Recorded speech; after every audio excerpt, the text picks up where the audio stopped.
Welcome to Product Hive LA's 200 or Product Hive's overall 235th event, our portfolio review with Kelly and Joie.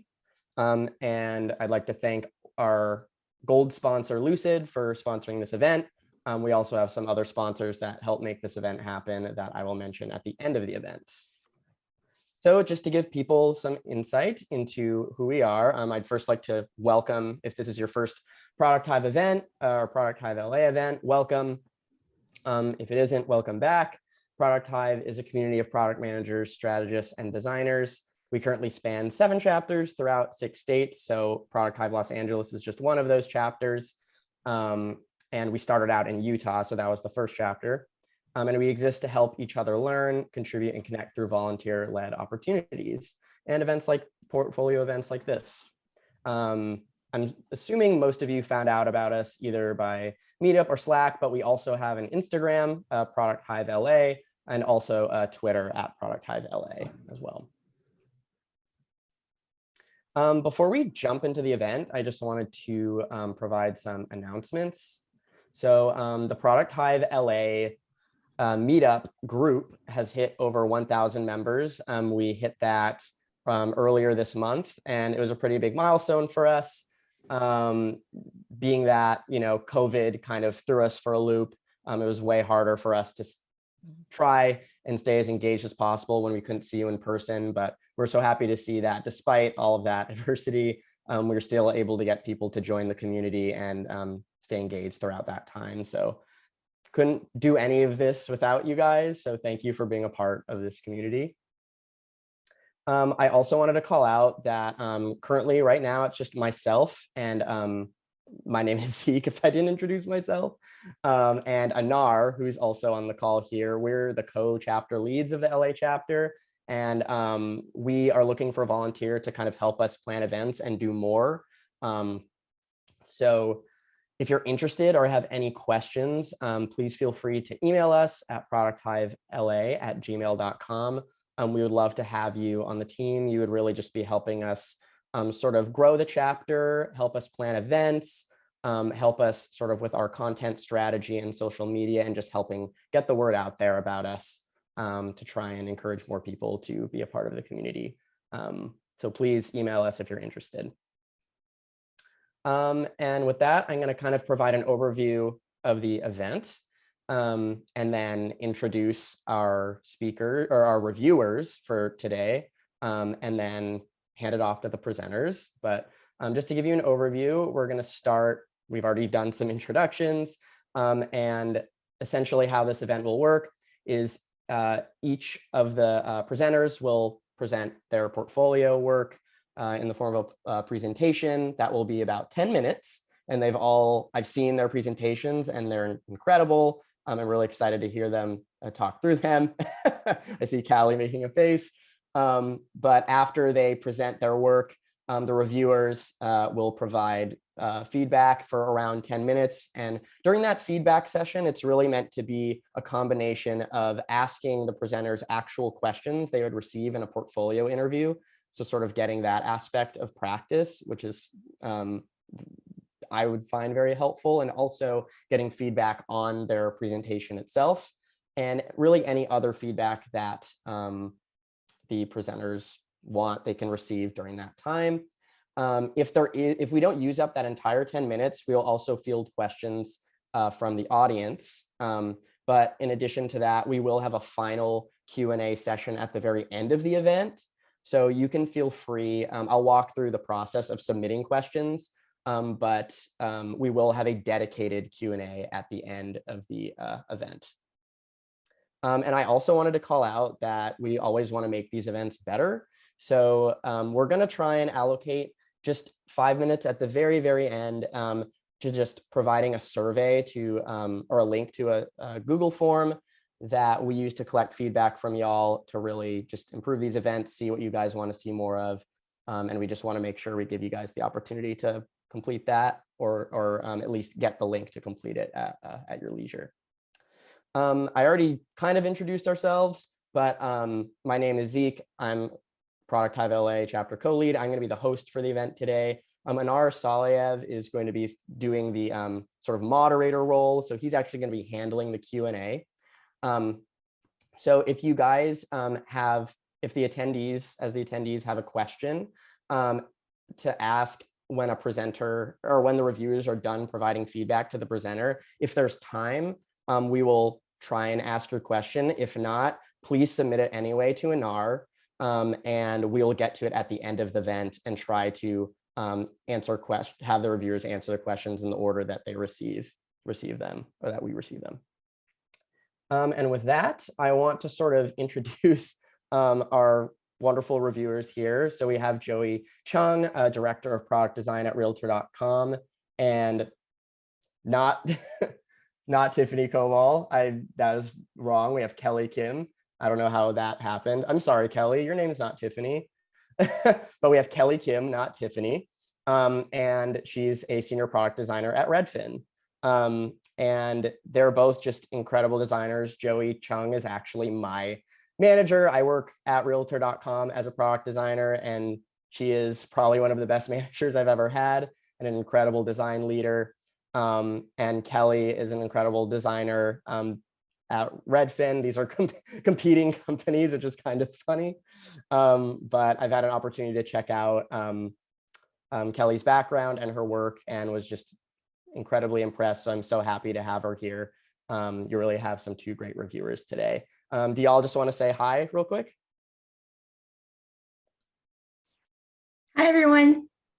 I'm excited to be here. And, you know, this Tiffany Koval person is... She was the last reviewer, and I admittedly had a template for this and didn't change the name. And Kelly, I owe you a solid. I'm sorry. Well, Kelly is my mortal enemy, so we are doing y'all a favor by being here together in one place. Yes. Hi, everyone. I'm Kelly. And yes, the origin story is we used to be friends when we worked at Verbo together. But not anymore. Yeah. Now we're enemies. Yeah. But no, Joie has been a longtime friend and incredible designer and mentor, and I'm excited to do this event with her. And we're so excited to have you. Oh, it's so nice. Not Tiffany, though. Yeah. That being said, I hope I got all the presenters' names correct on here. That'd be even worse. But I'd like to introduce our wonderful presenters today. And rather than me sort of announcing for you guys, do you want to introduce yourselves in the order on the slide? So going left to right. Callie, go first. Yeah, hi, I'm Callie. I finished a boot camp this past year, and I am doing part-time work at a design agency called Mojo, as well as like freelance and volunteering, just anything I can do to get experience, and looking for full-time work. So I'm really psyched to be here. My name is Matthew Young. My background is in architecture, and I'm working on transitioning to UX design. Fantastic. John, are you on the call?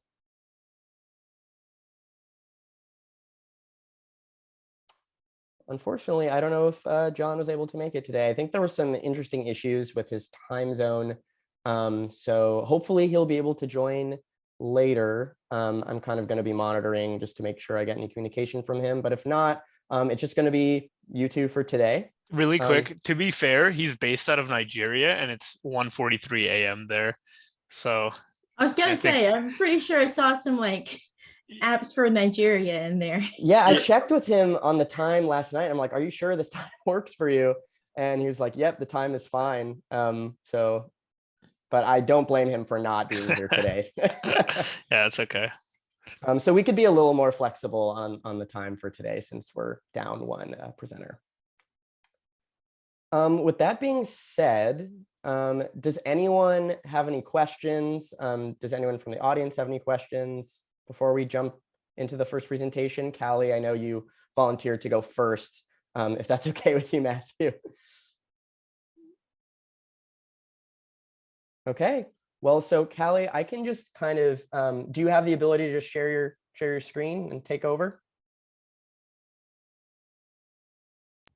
Not while you are sharing your screen. I will stop sharing then. multiple participants can share simultaneously. Okay, you should be able to now, but I will stop. Now I can. So I was a little confused because it said portfolio review, but a presentation. And so rather than share my portfolio, I'm doing a presentation on a case study from my portfolio. Again, I'm interviewing a lot, some. So people see my portfolio and they want to talk to me. And then after they talk to me, they say no thanks. So I thought this would be a great way to see how I do during these, especially I think how I speak about my part in each project and like what I can deliver, as well as visual design, which is another like weak area of mine. So I'm going to present for 10 minutes. I'm going to try my best to stay to 10. I'm going to write down when I'm starting. And okay, here we go. Everyone can see, you can see my slide, right? Okay. Yep. Okay. So the case study I'm going to be sharing with you today is for a fabric retailer called Cork and Cloth. I redesigned their existing website for a responsive website for their Shopify account this past spring. The biggest problem was that Lisa, who's the stakeholder of the company, she had mostly done offline sales before COVID, and obviously they needed to do a big switch up.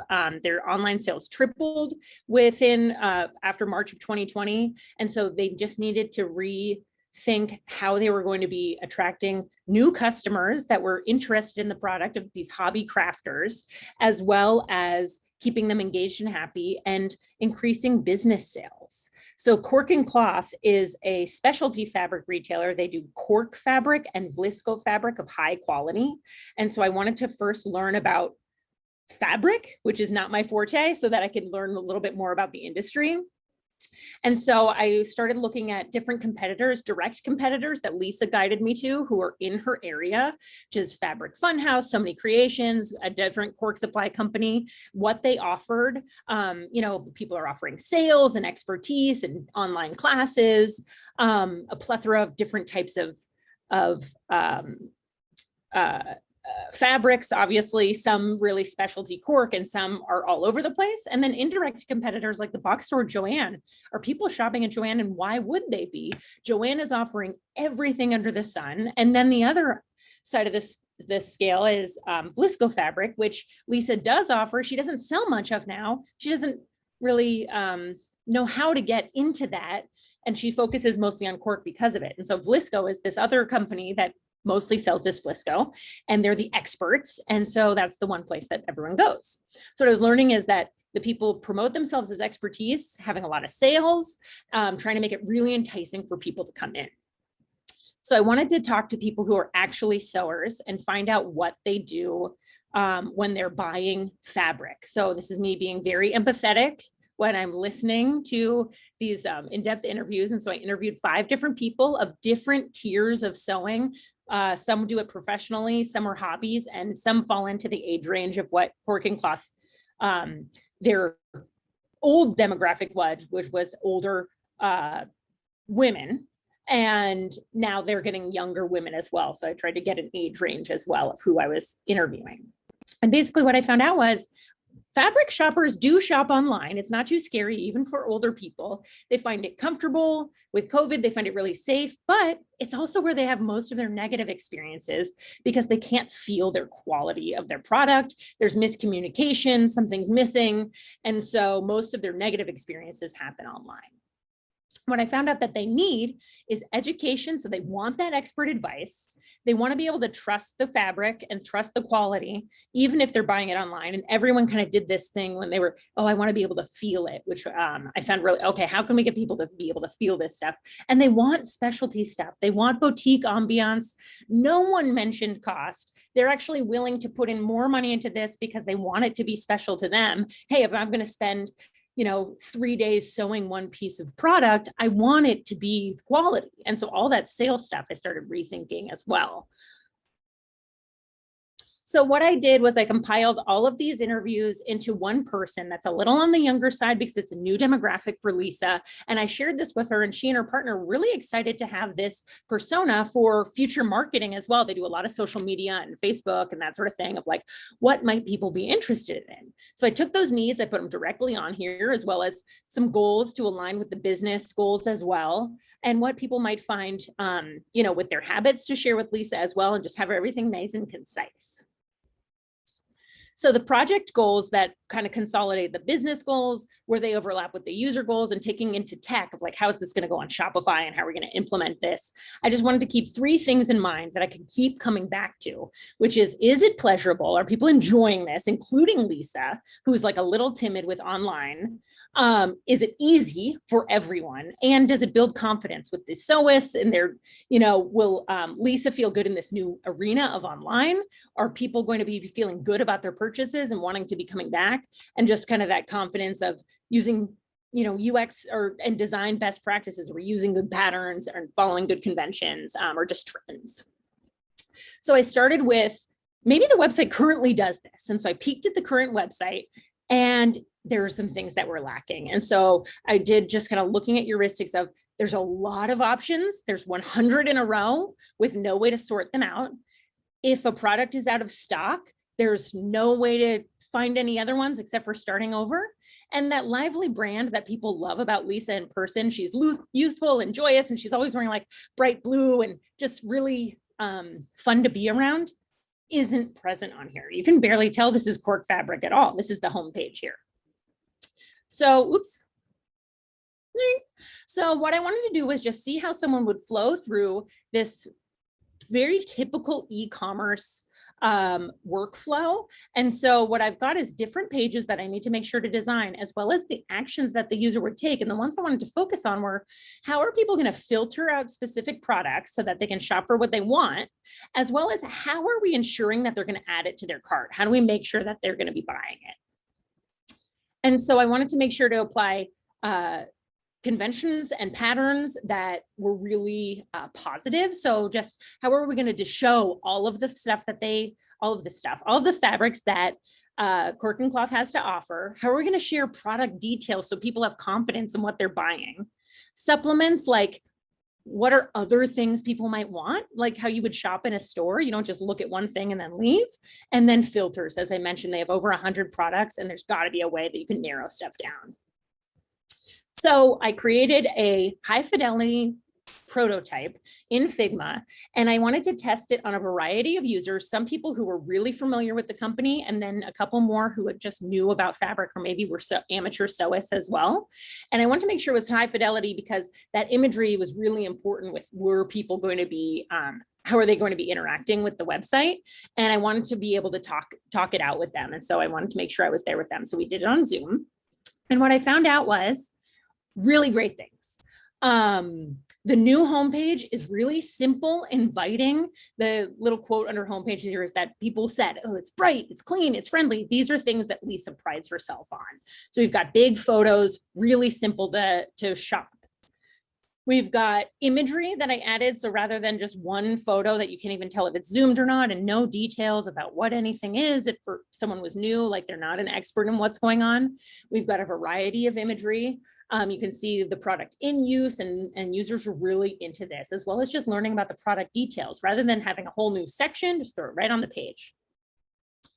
The product page itself, as I mentioned, like underneath the product, you could see other things that people might be interested in buying that were similar, as well as things that you could also buy.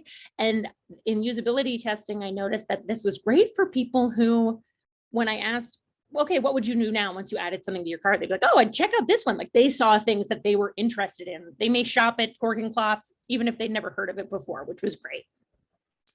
And then I also added reviews. She currently has an Etsy site with reviews. And so the concept to her made total sense. And so I've got reviews at the top, just like, so many websites have it. But what this also does is customers can upload information so that there's more coming in, so they can shop with confidence. They can share photos so that you get inspiration as well as that true feel. So you can't feel the fabric, but hopefully you get a better idea of it. And there's more and more that you can look at here. just kind of building that community. I did have to adjust a couple of things. I needed to focus on some nuanced filters more. Just some basics that I thought I'd done a great job on, but I needed to get even deeper into what colors actually matter to SOAS. Like cork, I thought was brown. Turns out cork is natural. And so there's a lot of different things like that. And so just getting a little bit more nuanced with those categories, as well as a positive spin on if something is out of stock, which they often are because they have such high sales, of how might someone still be able to buy something that's going to be back in stock soon. And so doing a little pre-order option that Lisa is currently thinking about, rather than it being like, red, you can't buy this. And if they were, then they can keep shopping around based on what's similar. And so by reviewing all of this with Lisa over the time that I had spent doing this project, we determined that the design ended up being pleasurable and easy and confident, and we are ready to put it onto her Shopify site. So that is my presentation. Perfect timing. Yeah, was that exactly 10 minutes? No, I think it was longer actually. Oh, Oh my gosh, it was exact. Yeah, it was like a Exactly, man. little- I think you get bonus points today. Yeah. I'm sweating. Should I not say that in my interview that I'm sweating? I think that's totally fine to say in your interview, by the way. I like when people are normal people. All right. Kelly, do you want to go first? Yeah, I thought that was a very good presentation. Everything was clear. I liked your storytelling. For me, I like to focus on the storytelling. Does this make sense? I did want a little bit more on the outcomes, kind of like the impact that you had, but it's kind of hard to do, because the next steps was to actually implement it on Shopify.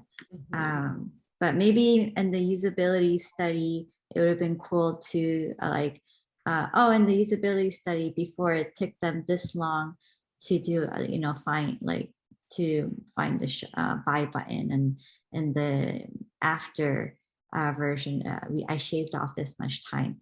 Something measurable, I think, will really impress your interviewers.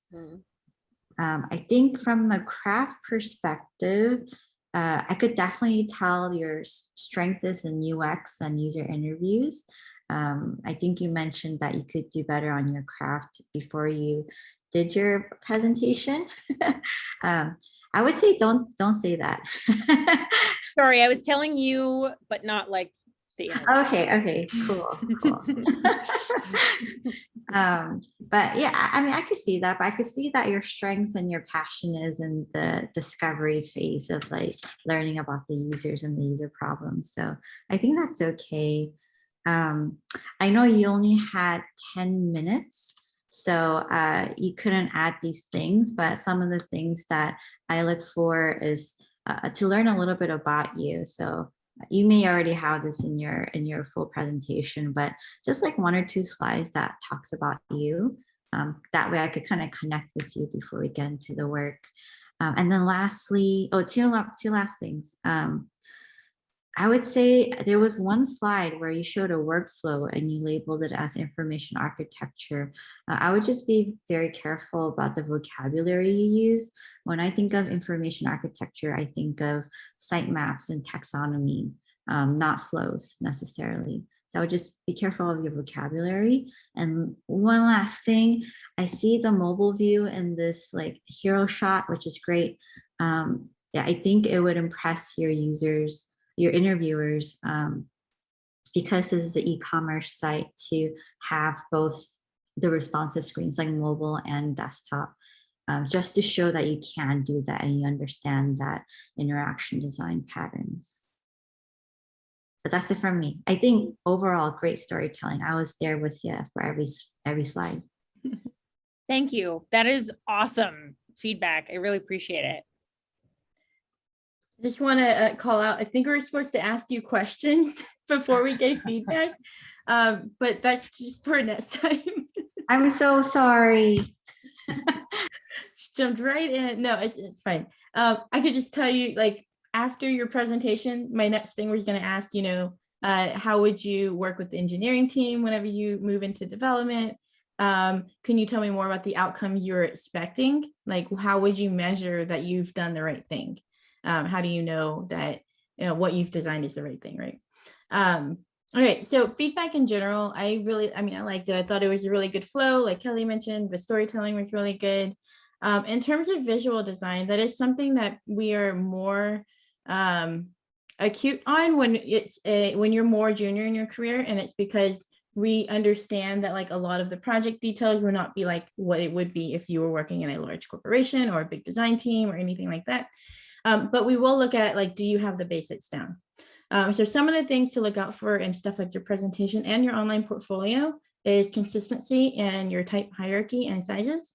One example, your next steps title here is a different color than the titles you were at on the previous slide. So making sure those are consistent. And you look at icon weights, your middle icon here is much heavier than your two side icons. So thinking about stuff like that. I think layout wise, you had a lot of good breathing space. So that's really good. And balance with your screens, just taking a more look at the consistency aspect. I also wrote a note about the layout of your persona info. So making sure that it's easy to read and your screen layout looks balanced. I really like that you outlined the goals that you made after you talked to your users. I actually kind of wish you talked about your users first. So after you talked about your client and what the problem was going to be, I think I was expecting to hear, okay, I decided to find out who the customers were, but you had started with competitors. So I wonder if just switching that might make your story a little bit stronger. So you can talk about the customers, and then you can say, and then let me see what the what the competitors are doing, and kind of group that with what was the thing you said after that? Oh, and I feel like I should have. And your heuristic evaluation. So it's like you looked at your competitors, and then you looked at the current site. That kind of work is more grouped together when you think about the design process. Yeah, I did like your before and after. I know that you asked about this a little bit in the prompt. I think annotating it would help a lot. So if you show like before and after, but like the photo is now bigger, like write that nearby and show what the differences are. We can see those, but it's nice that you can talk about the reasoning behind each of those. And it's easy for somebody to just glance at and know what you're talking about. But yeah, I really liked your story, and I think it was a good project to show. Thank you. Can I ask you a couple of questions about what you had just feedbacked to me? Yes. Okay, I have two questions. One is, how would I know that I did the right thing? In that particular case, I would talk about my usability test results and how successful they were, like maybe more metrics on, I tested 6 people and all 6, that sort of thing. Is there something additionally that you should? So that's great for measuring for yourself. You're like, yes, I'm moving in the right direction. But how would you measure it once it's out? I think the client will want to know how to measure it. Okay. So here's my how I would measure when it's out. Yes. And then I'd love to hear what you think of this, is because it's not out yet, of what I envision, what I predict will happen is that individual sales transactions will increase based on this, in addition to the potential for increase in sales overall. But I think individual transactions will increase because it's easier for people to make their purchases and buy multiple things on their purchase because of the stuff I went over. That's awesome. You should have a slide that says the hypothesis and then talk about that, because that's something everybody's going to ask. But I think that's very, very thoughtful. And then my other question about, for example, like annotating the slides to show, I have such trouble with these presentations. My presentations are like really hard for me, obviously. Everyone's do less, put less, talk it over, people don't want to read. So when I'm doing presentation, is it partially, you say that because it's on Zoom and so you're looking at that, not me? It looks different in my portfolio, and probably that's a whole other beast, but for this presentation, how how do you suggest I know, like, when is enough stuff on the slide and when should I be paring back? Like, any tips on that? Yeah, one thing is when you're doing a presentation like this, don't think of your slides as static pages, static screens. So if you want to talk about the overall and then you want to hit enter and then dim everything else except for the item you're talking about, that may feel like another slide, but it'll look like the same slide, if that makes sense. So you're kind of thinking about those types of elements. Can you add some focus to your screens? But don't like show it all at once. So good call out. You don't want to add a ton of stuff on the screen, but maybe adding some of those focus screens throughout your presentation. Yeah. Awesome. Thank you. I appreciate it.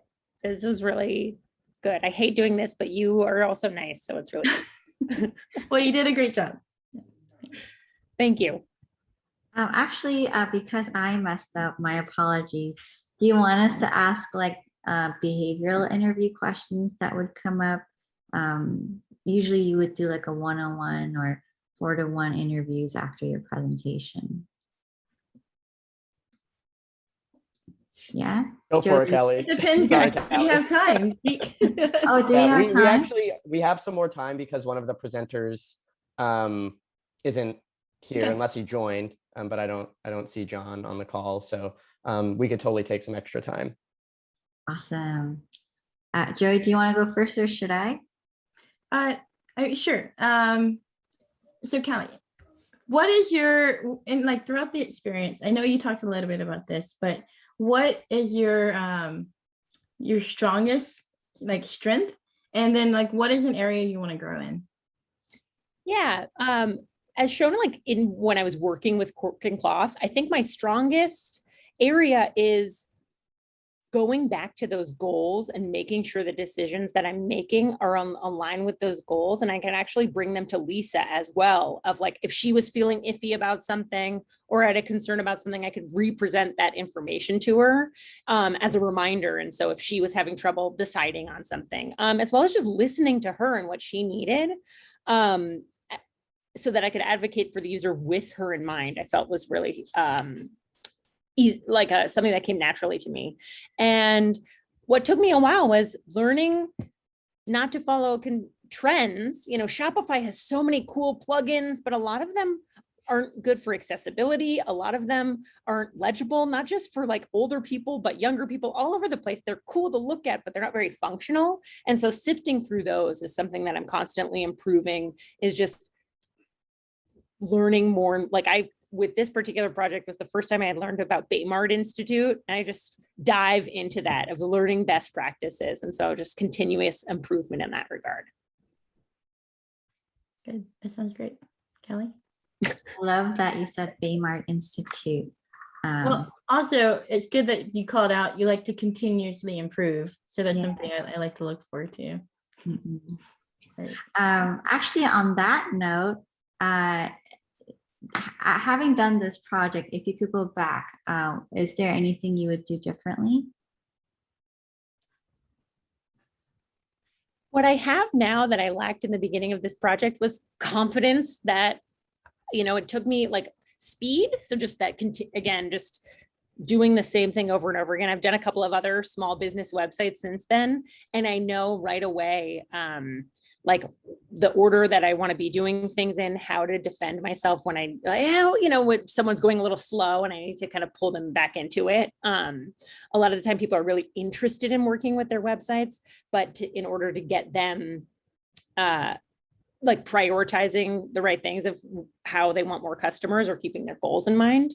So just what would I do differently? I think I just would get faster at this stuff. Some things just took me a while. And so I'd be able to do it more quickly the next time.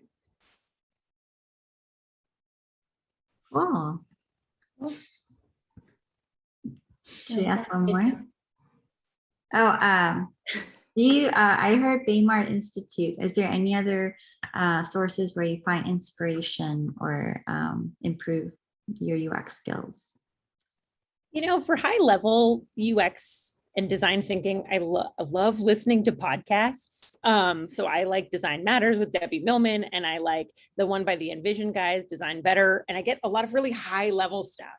But honestly, because my weak spot is UI, I also cruise Dribble because I know that I want things to be functional, but I need to make things more beautiful too, so that they're eye appealing. And so kind of this balance of like really nuanced daily UI challenges with some just big picture stuff I find really helpful.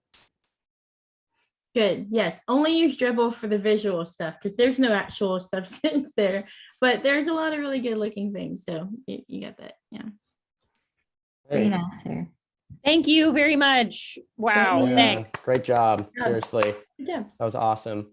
And thank you guys so much for the awesome feedback.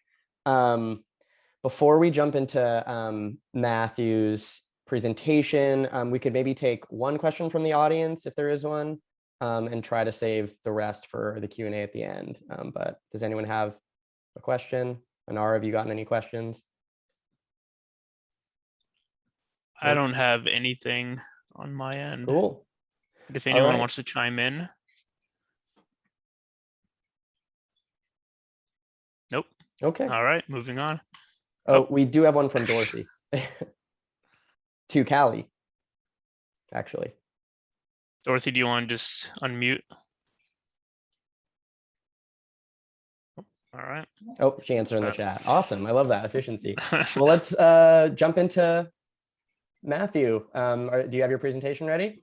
I do. Yeah. Awesome. So let me share my screen. And as I'm pulling this up, just to kind of set the table. So my name is Matthew. I've been transitioning into UX design now for the past couple months. And as I mentioned earlier, my background is actually in architecture. And I've been working in architecture for about the past 10 years. And as I've been working through that transition with a mentor, I've been doing some UX case studies, learning some of the new programs like Figma and Sketch. And well, in future interviews, I would plan to present more UX case studies. Today, I really wanted to use this time to get some focused feedback on essentially how to present myself and some of my prior work under the lens of UX. And so I'm going to present 3 examples that, in my opinion, hopefully give a view into my own design process and how I think.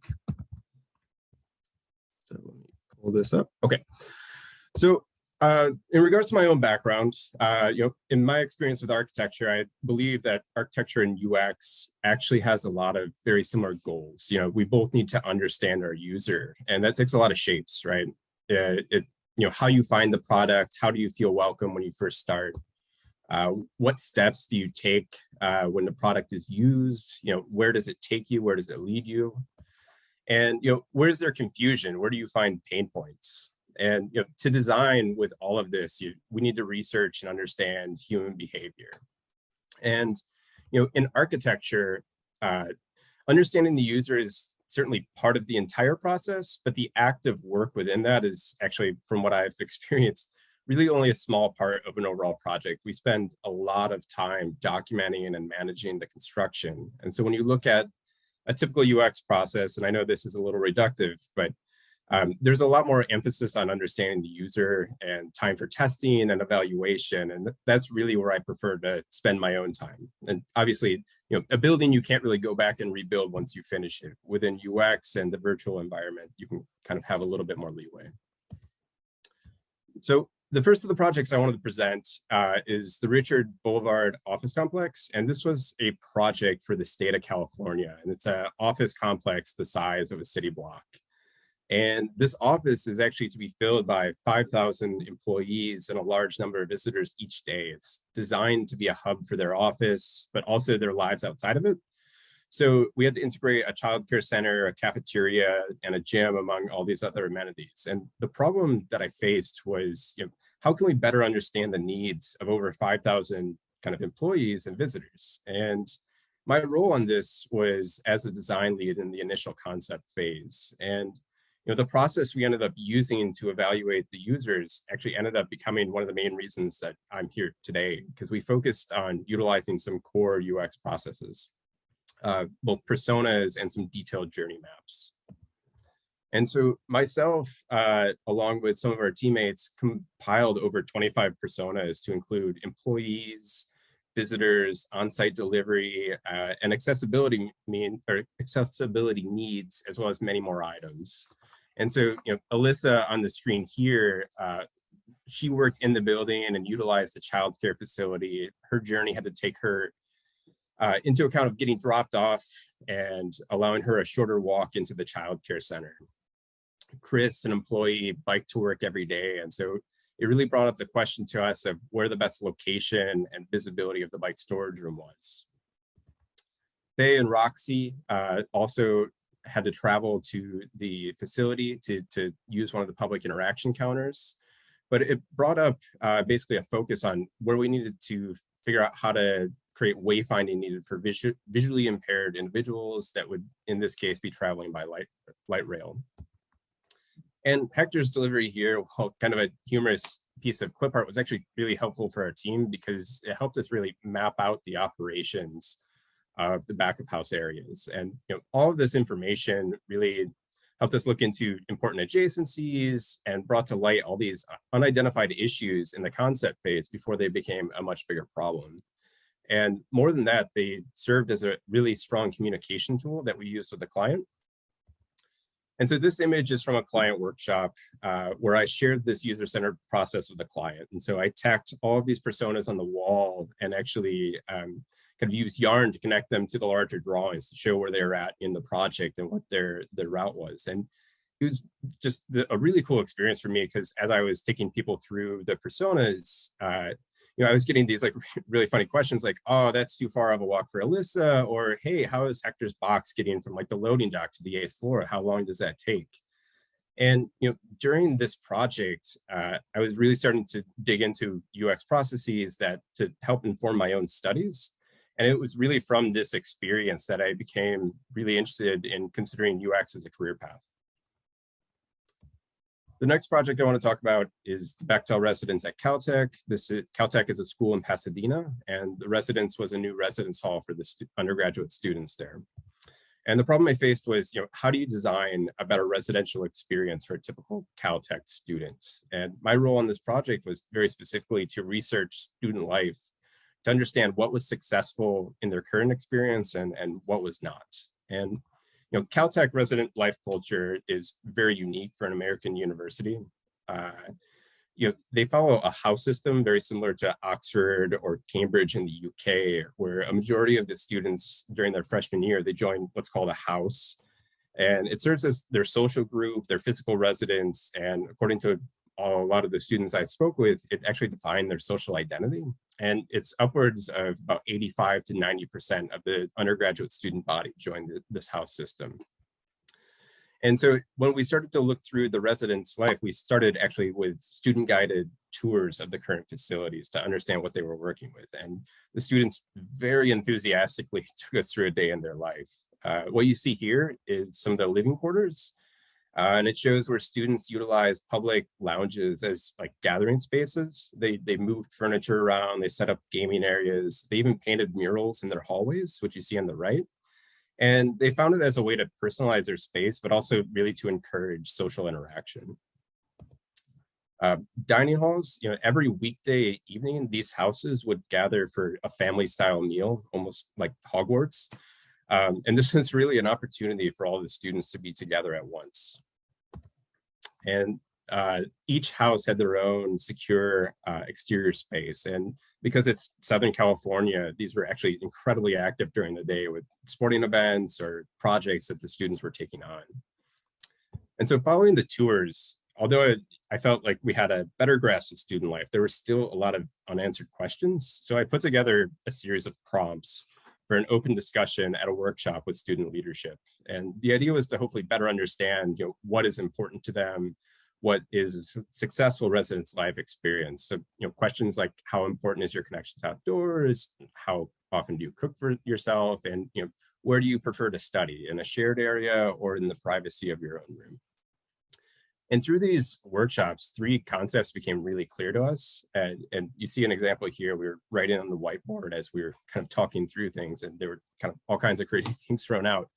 But the three kind of guiding principles that we ended up with from these meetings was essentially student lounges, the lounges that allowed multifunctionality, like games, table space, whiteboards, they were always the most active. And so here you see where we combine kitchen space with lounge space and study space to help activate these areas.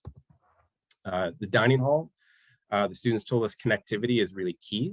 And so dining was really described as the heart of the student life culture. And so we designed the space with basically visibility on three sides. So as the activity of dinner was happening, it kind of pushed out into the other areas around the residence hall. And roommate preferences, the students wanted options. Some students preferred smaller suites, singles, 2 or 3 roommates, but others were actually really excited by the prospect of a more shared social experience. And so what you see in the image is actually a 12-person suite that we designed for the students. And it's actually been one of the fastest to fill up since the project's opened. And so really this project early in my career, it taught me about the importance of research and how early on it can really drive the design. And to me, it was really interesting to see how kind of the research as it was brought into the design really made everything feel more human. It felt less like a building and more like an actual experience for the students. And so the final project I want to share is something I did for the Phoenix Suns and Phoenix Mercury. It was a basketball training facility. And this project had a really specific problem, but how can you design for the unique experience of a professional athlete, and what actually are those requirements? And so early on, our team, we sat with the owner, Robert Sarver, and players like Devin Booker, among others, really to gain a perspective on pro sports from those on the inside. We discussed typical practice days, training regimens, player hobbies. Video gaming was a really big one. We actually also interviewed our own colleagues, not just with sporting experience, but with office experience and even healthcare, trying to bring in really new ideas across different disciplines. And it was through these early conversations that we basically set 2 priorities.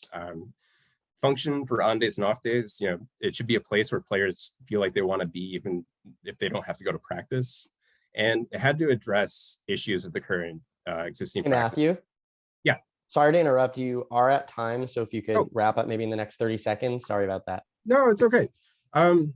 Basically, all I want to kind of do here, so we took a lot of this and we kind of, again, put through like a first-person perspective of like what the journey would be for a professional players they're going through. So, and for us, this was, again, a really good way to communicate what was going on with the client. And one of the most interesting things is NBA players are really big. And it was something that we often take for granted is like the size of like a sink or a toilet. And so on this project, we went through and actually we created full-size mock-ups. So the players gave us a lot of feedback as to, what was too tall, what was too short. And we did these like full-size printouts in our office to kind of get that feedback. And then what I'll end on is like the amount of stuff we had to custom make for basically the size of this, it really for me kind of was interesting because it was just basically all these things I took for granted, like the height of a toilet was something that we had to rethink. And so it always sticks with me that like what works for me or kind of your general user is not really working for everyone. But okay, so we're at the end. Again, like thank you so much for your time. I really appreciate it. I'm very excited about potential future in UX and look forward to hearing everyone's thoughts. Thanks.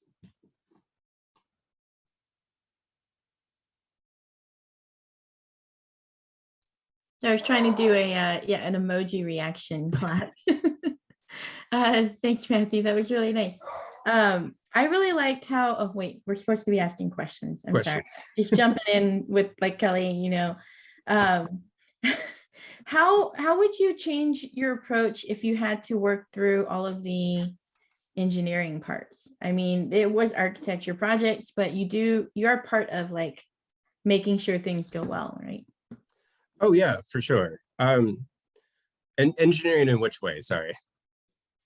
The creation of things. I don't know what the architecture version of engineering is, but it's a really interesting question. I think for me, the thing that's kind of missing, and it's part of the reason why I'm interested in UX design, but a lot of this stuff sometimes gets left behind the further you get into a project, right? And so a typical architecture project could be like 2 or 3 years. And my work is often on the front end, which I really enjoy, but as it kind of falls through and budgets become real, schedule becomes real, some of this stuff gets lost. And I think when it comes to like how to engineer stuff, it's almost like I almost wish I was able to document some of this stuff even more early on, so it could be shared throughout kind of the entire project team. So when you start thinking about how systems work, how the coordination works, you really want some of that user feedback in that, even if it's not always the most appropriate. Yeah, yes, that makes sense. I just like something you could say too is in an agency world, you kind of don't get to always be involved in engineering, right? If you're working in-house, it's great because you can. But you could end up in a similar situation where you can't. The way to do that, and I'm glad that you mentioned it, is really just like really good documentation. Yeah. Like that's how you head up to make sure they know exactly what your vision is, what you expect, and maybe showing like a screen or two of like what that would look like. I think my question is, what about the UX process interests you? I know you're transitioning from architecture. Is there a specialty you're looking for, or a generalist? It's a good question. It's something I've actually been thinking about a lot. I mean, for me, I'm really interested in the user research portion of it, and trying to understand, like, I really enjoy putting personas together and understanding how those translate to the final product. Excuse me. And I think just by nature, architects are somewhat generalists, for better or worse. And so I'm trying to fight that feeling a little bit and figure out where my focus should be. I think excuse me, I'm somewhere in between, kind of like project designer or UX designer, but I'm still trying to find my way in that. Okay, that's great. I think that's fair because you're transitioning and it's a new world. The reason why I asked that question was a lot of the jobs out there for product designers and UX designers that I know of are usually digital products. And as cool as your projects were, and I was very fascinated by some of the problems you were trying to solve for, the questions that would come to my mind if you're applying for a digital company is, can this person do the job as a generalist? If you're interviewing for a user research role, that's completely different, right? Then you can focus on the research methodologies like interviews and things like that. But if you are going for the research route, depending on the company, they may require a PhD. There's a lot more educational background that a lot of companies look for if you want to go that route. Not all companies, but if you don't have that PhD, they may look for experience in the field. But it's kind of the chicken or the egg question, right? How do I get experience if I don't get the job? Always. But, Yeah. Go ahead. I think if you were presenting this as a real project presentation for your portfolio, I would probably ask you a lot more questions about the research process part. So if you go back to like the beginning of your presentation, and you talked about personas, I don't think you talked about how you came up with the personas. Did you interview people? How many people did you interview? What's the mix of the types of participants you talked to? And all of those things to like come up with that final, this asset, right? Right. I think that would be something people would be really interested in, maybe doing some sort of setup slide, but also kind of the why behind this project. I know you started with a problem statement, but like, why are you solving that problem? Like, what is the reason that the outcome or the goal that you're hoping for? Like, what were they're trying to use these maps for? Right. That makes sense. Thank you. Joey, do you want to continue your feedback? Oh, sure. Yes. Okay, so generally, I really liked how you set the stage. There was one chart at the beginning that I feel like I got hung up on because I was thinking about how it ended with, their evaluation And really, if you think about the UX process, you're thinking about the whole experience. It also goes into how it's implemented. That is very important, how it's implemented, because someone can implement it completely different, and then your whole design process is out the window, right? Like it has to, the success of your design is really dependent on how it's implemented. And so having something about where it gets implemented, but then also you evaluate if it was implemented to and hit the goals that you were shooting for. And then that's kind of like the cycle, right? Because then you understand the user using that product and you go through design iteration, et cetera. It's a circle. So that was from the beginning. And then of course, talking more about your personas, how you did the synthesis to become one persona. Like if you talk to many people, how did you come up with like this is a single one? And it's just a note here, the process is just as important as the output because it backs up how solid the solution is. It's like you didn't just make up the solution, you actually went through these steps and these are the things you learned throughout it. And all of that. That's what people will be looking for. I love that you talked about the experience doing the workshop, how you get to actually see people interact with your things and then learning from that and hearing how your stakeholders were thinking. Those are always great takeaways from workshops.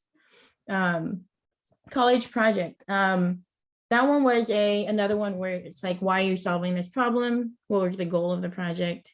And then showing, who you talk to, how, just all of the validity of the research, the methodology that you were using, maybe the types of questions you're asking, like were they consistent across all the different people you're asking, and all of that. I think that was it for that project. And then Phoenix Suns, I liked how you talked about meeting the client and learning about what they were shooting for. I think that's what, wanted to hear more about in the other projects, and then the goals you created from that. Yeah, I don't know. I didn't actually write anything else about that project, but I ran through it pretty quick. Sorry, I was behind. Oh, that's right. We didn't get to finish it. But yeah. Overall, I really liked how you connected your architecture projects with UX. That's very relevant. We actually have a lot of people in the UX industry that comes from architecture because it's very similar, right? You're designing for the user, you're designing for an experience that's physical, but it's, that could easily relate over to digital and thinking about how that would, like interactions and things like that. Yeah. Thank you. Yeah, I would have to say, so usually in an interview, they'll have a rubric of things that they want to hear from every presenter. So from a craft perspective, I was very impressed. I don't know if you illustrated those. Did you illustrate the humans and? No. Ah, okay. I need to. Time was not in the cards this week for that, but yes. Oh, no worries. But I thought the craft was there, your title, even the footer and the way you laid out your slides. It was good. And I like that you had personas. It was user-centric. I think my feedback for the first one was 25 personas for 5,000 people is too many personas. Part of the job of the research, there's so much data out there, but part of the researcher's job is to synthesize that and bring the data that will make an impact on the product, right? And 25 is too many for us to focus, us designers who have a lot going on. And I would say for improvement, big picture first, I think timing, I know you only had 10 minutes, but you need to be super aware of your time and what you can show within that time. Because if you go over or you go way under, it'll show that you didn't really get to practice your presentation. And so I would just be super aware of time, practice your presentation a bit. I really like, I'm sorry, I'm going back and forth in the pros and cons. I like that you started off with, I have an architecture background and these are similarities. I definitely felt connected with you and you were memorable. I like the comparison you made of like architecture methodologies versus user design methodologies. But one thing that stood out to me was design documentation in architecture that exists. in our process too. We call it specs, when you're speccing out your user interface. We also have design systems. If you go to a larger company, that requires a lot of documentation. There's a lot of product documents, like the feature goals and things like that. There's tons of documentation. So I would just be careful when you make the comparisons, like Yes. do it right. Understood. Yes. Awesome. Okay. Just wanted to chime in. We are at time. So do you have one more piece of feedback, Kelly? Just to keep things going. I think the biggest thing I could help you with is there's an acronym called STAR. It's a way of storytelling that is very succinct. And a lot of tech companies use that formula. It's called situation, task, action, results. And that will help you with the framing of your storytelling to be impactful and resonate. Thank you. You're welcome. Great. Awesome job, Matthew. And thank you Good job. guys, Joey and Kelly, for just providing super good feedback there. I'm glad that we actually had a little extra time because there was just so much to mention about each of these presentations. So I wanted to just say that this was a really, really awesome event. I wanted to see if anyone had any questions from the audience to the reviewers or just about the presentations they saw today. We do have a little bit of time for that. And if there are no questions, we'll sort of just jump into providing the feedback survey for you guys to complete. But yeah, does anyone have any questions for either the reviewers or the presenters from the audience? Can I just put a plug in? Sorry. Redfin is hiring for anyone who is interested. Oh, wait, realtor.com is hiring. No, apply it at my place first. I'm putting the link in the chat. Oh my God. All right, we have a shameless plug in the chat. All right. I have a question about the intro slides, and I see what they are now that Matthew had presented them, of like, hey, here's who I am. When I've done a presentation like this in an interview, it's after I've already been asked a lot of questions. And so it feels like,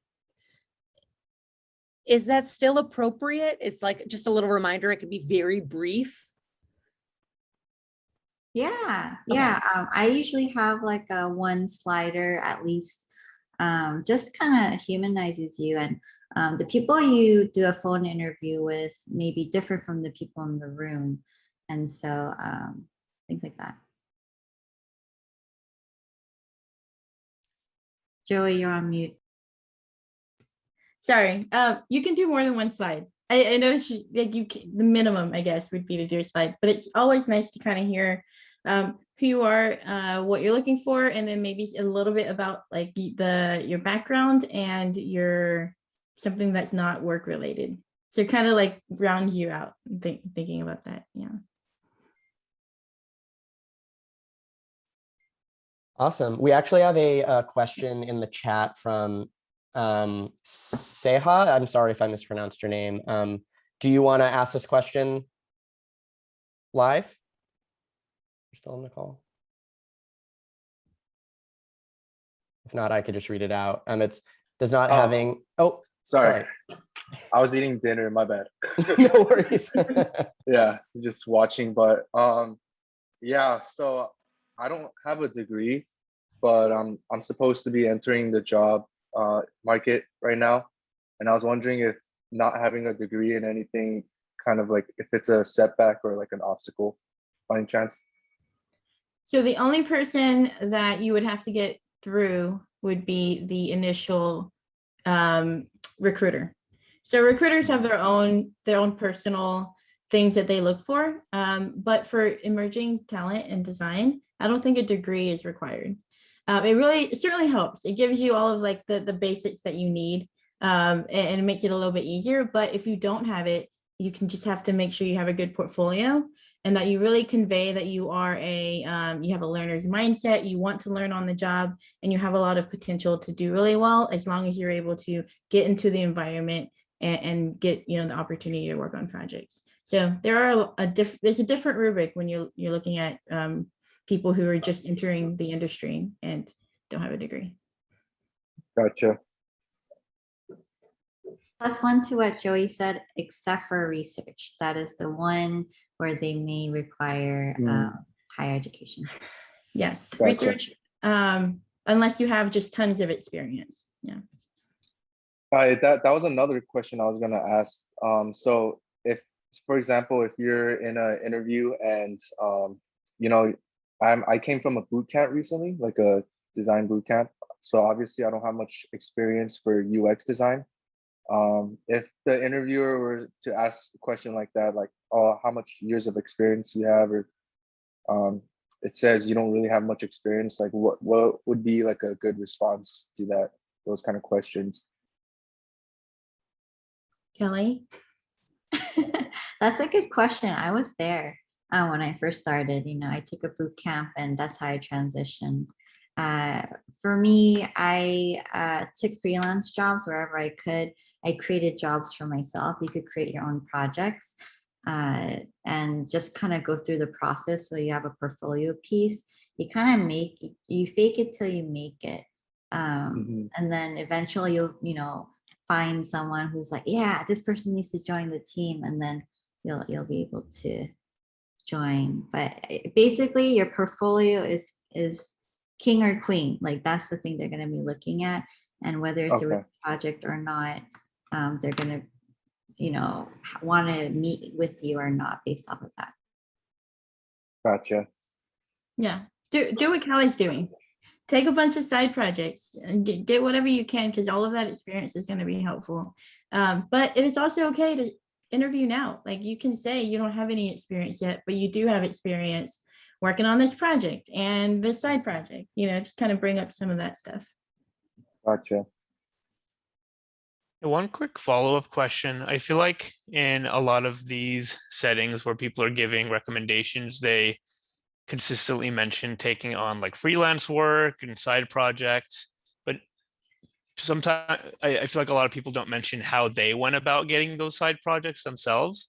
I know there's a ton of like marketplaces now where you can go and people post, they're like RFPs essentially, and they can go in and say like, I need this done. And then you can post yourself as a designer with a profile and ratings and then apply for that. But, for someone maybe like, say, for example, who doesn't have that experience, like how would you recommend they go about trying to get freelance work to build up that credibility? It's a great call out. I'm an extrovert, so I go to tons of networking events, and that's where I got all of my side projects. You meet people who are working on things or have projects, or they know somebody who owns a dentistry and wants a dentist website. This is one of the real projects that I had to do. And so like meeting people, you can do it online. You can, sign up for all of these like non-work Slacks, if you've seen those, or Discords or whatnot, and meet people to do projects with. But, if you want like a paid internship is another great one, is you get paid, it is a job, but the expectation is there that you're there to learn. Kelly, you are an extrovert, so don't you dare. You're more extroverted than me. For people who are not extroverts, I always say this, like there are ways to do everything online. Like you can meet people online, you can type it up, you never have to talk to them and over voice or anything like that. You can just post your profile, send your portfolio out. A lot of it also could just be unofficial projects you don't get paid for. That's, most people can't do that. So that is something that you have to recognize. Very few people are able to do, but if it's like your cousin wants a project, do that project and learn how it would be to have a family member as a client, which I do not recommend. Never do that. But you know what I mean. Yeah. Actually, I think on that note, Callie put a catchafire.com volunteer projects. Nice. A lot of nonprofits are looking for UX help. That's a great link. Thanks, Callie.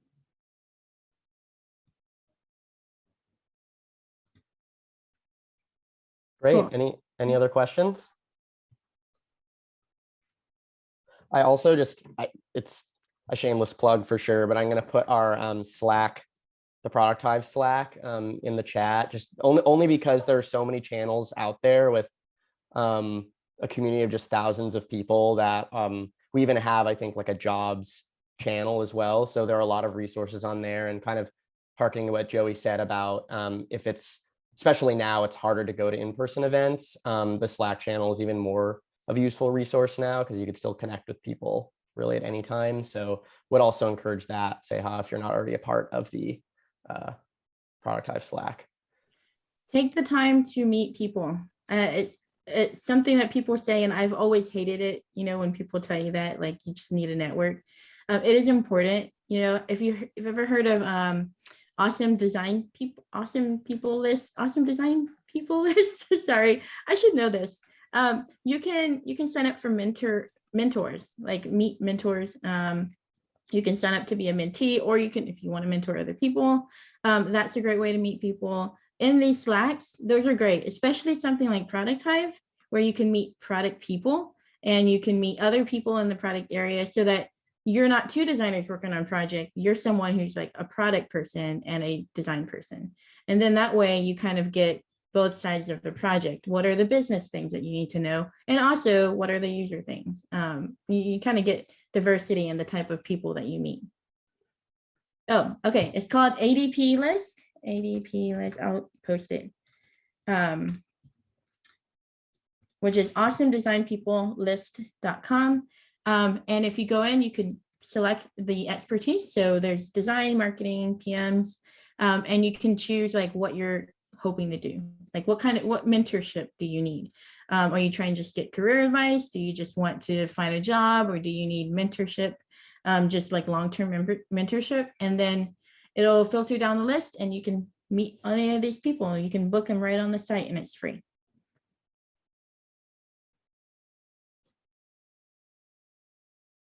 Awesome. Thank you so much. I was loving that discussion. So if there are no other questions, I'll just call out, if there are any, ask now or forever hold your peace. Okay, well, I just wanted to thank the wonderful presenters for preparing those great presentations. It's a very nerve-wracking experience to do something like that, and did require work up front. So really appreciate you guys doing that. Also, Joey and Tiffany, Kelly, sorry, for just taking time out of their day. They're both calling from Austin. So they have like a bit of a 2-hour time difference. So they're staying up late helping out, but they did such an incredible job, and I'm so happy you guys did this. You really helped make this event awesome.